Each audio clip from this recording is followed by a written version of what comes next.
Hi ನಮಸ್ಕಾರ, ಕ್ರಿಕ್ circle ಕನ್ನಡಕ್ಕೆ ಸ್ವಾಗತ ಸುಸ್ವಾಗತ. ಹೌದು, ಇವತ್ತಿನ ಇಂಡಿಯಾ ವರ್ಸಸ್ ಇಂಗ್ಲೆಂಡ್ ಪಂದ್ಯ ಮೂರನೇ ಪಂದ್ಯಕ್ಕೆ ಪಾದಾರ್ಪಣೆಯಾಗಿತ್ತು. ಇವತ್ತಿನ ಪಂದ್ಯ ಕೂಡ ಭಾರತ ಹೀನಮಾನವಾಗಿ ಸೋತಿದೆ. ಇದು ನಿಜಕ್ಕೂ ಭಾರತ ತಂಡಕ್ಕೆ ಇದು ತೀರಾ ಅವಮಾನ ಅಂತಾನೆ ಹೇಳಕ್ ಇಷ್ಟಪಡ್ತೀನಿ ಸ್ನೇಹಿತರೆ. ಯಾಕಂತ ಅಂದ್ರೆ ಮ್ಯಾಟ್ರಿಕ್ ಬಂದ್ಬಿಡ್ತೀನಿ. ನಿಜಕ್ಕೂ ಒಂದು ತಂಡ ಅಂತಂದ್ರೆ ಅದು ಟೀಮ್ ಮೇಟ್ ಇರಬೇಕು, ಇಲ್ಲ ಟೀಮ್ ಸಪೋರ್ಟ್ ಆಗಿರಬೇಕು, ಇಲ್ಲ ಮ್ಯಾನೇಜ್ಮೆಂಟ್ ಸಪೋರ್ಟ್ ಆಗಿರಬೇಕು. ಇಲ್ಲಿ ನಮ್ಮ ಭಾರತ ತಂಡ ಸೋಲೋ ಕಾರಣ ಏನಂತಂದ್ರೆ ಒಂದು ಈಗೋ, ಆಟಿಟ್ಯೂಡ್, ಮ್ಯಾನೇಜ್ಮೆಂಟ್ ಸರಿ ಇಲ್ಲ. ಇಂಥ ಸಮಸ್ಯೆ ಇಟ್ಕೊಂಡು ಭಾರತ ಯಾವುದೇ ದೇಶ, ಐರ್ಲೆಂಡ್ ಒಟ್ಟಿಗಾಗ್ಲಿ, ಜಿಂಬಾಬ್ವೆ ಒಟ್ಟಿಗಾಗ್ಲಿ, ಯಾವ ಒಟ್ಟಿಗಾಗ್ಲಿ ಸೋಲದಂತೂ ಕಟ್ಟಿಟ್ಟ ಬುದ್ಧಿ. ಅದರಲ್ಲಿ ಎರಡನೇ ಮಾತೇ ಇದೆ. ಇಂಥ ಚೀಪ್ ಆಗಿ, ಇಂಥ ವರ್ಸ್ಟ್ ಆಗಿ ಬ್ಯಾಟಿಂಗ್ ಆಡಿದ್ರೆ ಇಲ್ಲಿ ಎಲ್ಲ ಆಟದಲ್ಲಿ ಗೆದ್ರೆ ಏನ್ ಪ್ರಯೋಜನ? ಎಲ್ಲ ಚಾನ್ಸ್ ಇಲ್ಲ. ಇದು world number 1 T20 best team ಅಂತ ಹೇಳಕ್ಕೆ ನಾಚಿಕೆ ಆಗುತ್ತೆ. ಯಾಕಂದ್ರೆ ಅಂತ ಟೀಮು 30 ಗೆದ್ದಿರೋ ಫೈನಲ್ ಟೀಮ್ ಯಾವುದು? ಇವಾಗ ಆಡ್ತಿರೋ ಬಚ್ಚನ್ ನಮ್ಮ ಟೀಮ್ ಯಾವುದು? ಮೊದಲನಾಗಿ ಕ್ಯಾಪ್ಟನ್ ವಿಚಾರಕ್ಕೆ ಬರ್ತೀನಿ ಸ್ನೇಹಿತರೆ. ಶ್ರೇಯಸ್ ಅಯ್ಯರ್. ಹೌದು, ಹೀಗೆ ಎಲ್ಲ ಉತ್ತಮದ ಬ್ಯಾಟಿಂಗ್ ಪ್ರದರ್ಶನ ಮಾಡಿ, ಉತ್ತಮದ ಕ್ಯಾಪ್ಟನ್ಸಿ ಪ್ರದರ್ಶನ ಮಾಡಿ ಎಲ್ಲರ ಕಣ್ಣ ಸೆಳಿತಾ ಇದೆ. ಅದರ ಜೊತೆಗೆ ಕೂಡ IPL ಕೂಡ ಬ್ಯಾಕ್ ಟು ಬ್ಯಾಕ್ 6 ಮ್ಯಾಚ್ ಗೆದ್ದು, ಬ್ಯಾಕ್ ಟು ಬ್ಯಾಕ್ 6 ಮ್ಯಾಚ್ ಸೋತು ಕೂಡ ಕ್ವಾಲಿಫೈ ಆಗದೆ ಮ್ಯಾಚ್ ಇಂದ ಹೊರಗೋಗಿದ್ದು ಉಂಟು.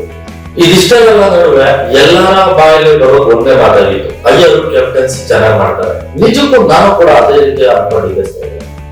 ಇಂಥದ್ರಲ್ಲಿ ಶ್ರೇಯಸ್ ಅಯ್ಯರ್ ಈ ನಡುವೆ ಸೋತ ಬಂದಿದ್ದಾರೆ.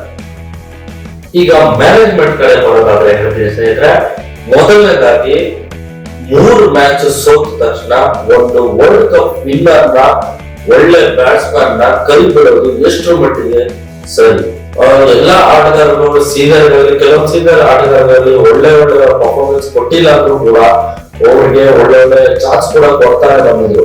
ಆದ್ರೆ ನಮ್ಮ ಸಂಜು ಸ್ಯಾಮ್ಸನ್ ಮಾತ್ರ ಯಾಕೆ ತುಳಿತಾನೆ ಇದ್ದಾರೆ ಅನ್ನೋದು ಒಂದು ವಿಚಾರ ಗೊತ್ತಾಗ್ತಾ ಇಲ್ಲ. ಯಾಕಂದ್ರೆ ಈ ಹಿಂದೆ ಕೂಡ ವರ್ಲ್ಡ್ ಕಪ್ ಅಲ್ಲಿ ಚಾನ್ಸ್ ಕೊಟ್ಟೇ ಇದ್ದಾಗಿತ್ತು. ಕೊನೆ ಮೂಮೆಂಟ್ ಅಲ್ಲಿ ಚಾನ್ಸ್ ಕೊಟ್ಟಾಗೆ ಅವ್ರು ಪ್ರೂವ್ ಮಾಡ್ಕೊಂಡು 3 ಮ್ಯಾಚ್ ಇಂಪಾರ್ಟೆಂಟ್ ಆಗಿರೋ 3 ಮ್ಯಾಚ್ ನ ಆಡ್ಬಿಟ್ಟು ಅವ್ರು ಗೆಲ್ಸ್ಬಿಟ್ಟಿದ್ದಾರೆ. ಅದ್ರಲ್ಲಿ ಅವ್ರು ಮೈನಸ್ ಪಾಯಿಂಟ್ ಏನಂತಂದ್ರೆ ಅವ್ರು ಹೊಡೆದ್ರೆ ಸೆಂಚುರಿ 80+, ಹೊಡೆದಿಲ್ಲ ಅಂದ್ರೆ 10 ಗಿಂತ ಒಳ್ಳೆ ರನ್ ಅಲ್ಲೇ ಔಟ್ ಆಗ್ತಾರೆ. ಅದೊಂದು ಅವ್ರು ಮೈನಸ್ ಪಾಯಿಂಟ್ ಬಿಟ್ರೆ, ನೆಕ್ಸ್ಟ್ ವಿಚಾರ ಜಿಂಬಾಬ್ವೆ ಸೀರೀಸ್ ಅಲ್ಲಿ ಕೂಡ ಅವ್ರನ್ನ ಸೆಲೆಕ್ಷನ್ ಮಾಡಿಲ್ಲ. ಹೌದು, ಕೆಲವರು ಹೇಳ್ತಿದ್ದಾರೆ ರೆಸ್ಟ್ ಕೊಟ್ಟಿದ್ದಾರೆ ಅನ್ನೋದು. ಆದ್ರೆ ಇವಾಗಿನ ಸಿಚುವೇಶನ್ ಅವ್ರು ರೆಸ್ಟ್ ಕೊಡೋ ಅವಶ್ಯಕತೆನೇ ಇಲ್ಲ. ಆ ರೆಸ್ಟ್ ಕೊಡೋದಿದ್ದಾರೆ ಇವಾಗ ಇಂಗ್ಲೆಂಡ್ ಟೂರ್ ಅಲ್ಲಿ ಆಡಿಸ್ತಾನೆ ಇರಲಿಲ್ಲ. ಕೇವಲ 3 ಮ್ಯಾಚ್ ಸೋತಿದ ತಕ್ಷಣ ಟೀಮ್ ಇಂದಾನೆ ಹೊರಗಾಕೋದು ಸರಿಯಲ್ಲ ಸ್ನೇಹಿತರೆ. ಹಾಗೆ ನೋಡೋದಾದ್ರೆ ಈಗ 4 ಮ್ಯಾಚು 5 ಮ್ಯಾಚು ಕ್ಯಾಪ್ಟನ್ಸಿ ಎಲ್ಲರೂ ಸೋತಿದ್ದಾರೆ. ಈಗ ಅವ್ರು ಕ್ಯಾಪ್ಟನ್ಸಿ ಬಿಡ್ಬೇಕಾ ಈ ಸೀರೀಸ್? ಇಲ್ಲ ತಾನೆ. ಅದೇ ರೀತಿ ತಿಲಕ್ ವರ್ಮಾ ಕೂಡ ಆಗಿರ್ಲಿ, ಈಗ ಇಶಾನ್ ಕಿಶನ್ ಆಗಲಿ ಕೂಡ ಈ ರೀಸೆಂಟ್ ಮ್ಯಾಚ್ ಅಲ್ಲಿ ಕೂಡ ಒಳ್ಳೆ ಪರ್ಫಾರ್ಮೆನ್ಸ್ ಕೊಡ್ತಾ ಬಂದಿದೆ. ಸೊ ಅವ್ರನ್ನ ತೆಗೆಯಕ್ಕಾಗತ್ತ? ಇಲ್ಲ. ಇನ್ನೊಂದು ವಿಚಾರ ಬಂದ್ಬಿಟ್ಟು ಇಂಪಾರ್ಟೆಂಟ್ ಪ್ಲೇಯಿಂಗ್ ಇಲೆವೆನ್ ಆಡಿಸ್ತಾ ಇರ್ಬೇಕಾಗುತ್ತೆ ಸ್ನೇಹಿತರೆ. ಯಾಕಂದ್ರೆ ಕುಲ್ದೀಪ್ ಅವರು ಒಳ್ಳೆ ರೀತಿ ಬೌಲಿಂಗ್ ಆಡಿಸಿದ್ರೆ ಅವ್ರನ್ನ ಟೀಮ್ ಹಾಕೊಂಡಿದ್ರೆ ಆಗೋಗಿದೆ. ಇನ್ನೊಂದು ಇವಾಗ ಭೇದ ಭಾವ ಅಂತ ಬಂದ್ರೆ, ಇನ್ನೊಂದು ಪಾಸಿಲಿಟಿ ಅಂತ ಬಂದ್ರೆ, ಯಾರು ಕ್ಯಾಪ್ಟನ್ ಆಗಿರ್ತಾರೆ ಅವ್ರ ಟೀಮ್ ಇಂದ ಆಡ್ತಾರೆ. ಇವಾಗ example Punjab team captain ಅಯ್ಯರು, Punjab team player ಎಲ್ಲರನ್ನೂ ಹಾಕೊಂಡು ಆಡಿಸ್ತಿದ್ದಾರೆ. ಒನ್ ಡೇ ಇಲ್ಲಿ ಕ್ಯಾಪ್ಟನ್ GT ಟೀಮ್ ನಲ್ಲಿ ಇದ್ದವ್ರನ್ನೆಲ್ಲ ಆಡಿಸ್ತಿದ್ದಾರೆ. ಇದು ನಿಜಕ್ಕೂ ತುಂಬಾ ತುಂಬಾ ತುಂಬಾ ತಪ್ಪು ನಿರ್ಧಾರ. BCCI ಆಗಲಿ, ಮ್ಯಾನೇಜ್ಮೆಂಟ್ ಆಗಲಿ, ಕ್ಯಾಪ್ಟನ್ಸಿ ಆಗಲಿ ತಪ್ಪು ನಿರ್ಧಾರ ಮಾಡ್ತಿದ್ದಾರೆ. ಇಲ್ಲಿ ಅವರ ಸ್ವಾರ್ಥಕ್ಕೆ ಭಾರತ ತಂಡನ ಬಳಸ್ಕೊಳ್ತಿದ್ದಾರೆ.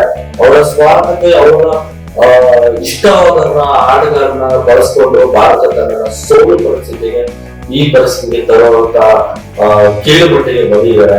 ಇದು ನಮ್ಮ ಭಾರತ ತಂಡಕ್ಕೆ ಶೋಭೆ ತರುವಂತದ್ದೇ ಅಲ್ಲ. ಈ ಹಿಂದೆ ಇದು ಉತ್ತಮವಾಗಿ ಮುಂದುವರಿಬೇಕು ಅಂತಂದ್ರೆ ಒಳ್ಳೆ ಗುಡ್ ಮ್ಯಾನೇಜ್ಮೆಂಟ್ ತಗೋಬೇಕಾಗತ್ತೆ, ಒಳ್ಳೆ ಕ್ಯಾಪ್ಟನ್ಸಿ ಕೂಡ ಕಂಬೇಕ್ ಆಗ್ಬೇಕಾಗತ್ತೆ. ವರ್ಲ್ಡ್ ಕಪ್ ಗೆಲ್ಲೋಕೆ ಸಹಾಯ ಮಾಡುವಂತ ಸಂಜು ಸ್ಯಾಮ್ಸನ್ ಕೂಡ ಗೋಸ್ತಾರೆ. ಅದೇ ರೀತಿ ವರ್ಲ್ಡ್ ಕಪ್ ಗೆಲ್ಸ್ಕೊಂಡಿರೋ ಸೂರ್ಯಕುಮಾರ್ ಯಾದವ್ ಗೋಸ್ತಾರೆ. ಇಲ್ಲಿ ಮ್ಯಾನೇಜ್ಮೆಂಟ್ ಅಲ್ಲಿ ಏನ್ ಆಗ್ತಿದೆ ಅನ್ನೋದು ಗೊತ್ತಾಗಲ್ಲ ಸ್ನೇಹಿತರೆ. ಇದೊಂದು ವಿಚಾರ ತುಂಬಾ ಮುಖ್ಯವಾಗಿ BCCI ಪರಿಗಣಿಸ್ಬಿಟ್ಟು ಇದು ಮುಂದಿನ ಪಂದ್ಯಗಳಲ್ಲಾಗ್ಲಿ, ಮುಂದಿನ ಸರಣಿಗಳಾಗ್ಲಿ ಒಂದು ಉತ್ತಮವಾದ ತಂಡ ಕಟ್ಟಬೇಕು ನಮ್ಮೆಲ್ಲರ ಆಶಯ. ಹಾಗೆ ನನ್ನ ಕ್ರಿಕ್ ಸರ್ಕಲ್ ಕನ್ನಡ ಯೂಟ್ಯೂಬ್ ಚಾನಲ್ ಅನ್ನ ಸಬ್ಸ್ಕ್ರೈಬ್ ಮಾಡಿ. ಫೇಸ್ಬುಕ್, ಇನ್ಸ್ಟಾಗ್ರಾಮ್ ಅಲ್ಲೂ ನಾವು ಲಭ್ಯವಿದ್ದೀವಿ. ಧನ್ಯವಾದ.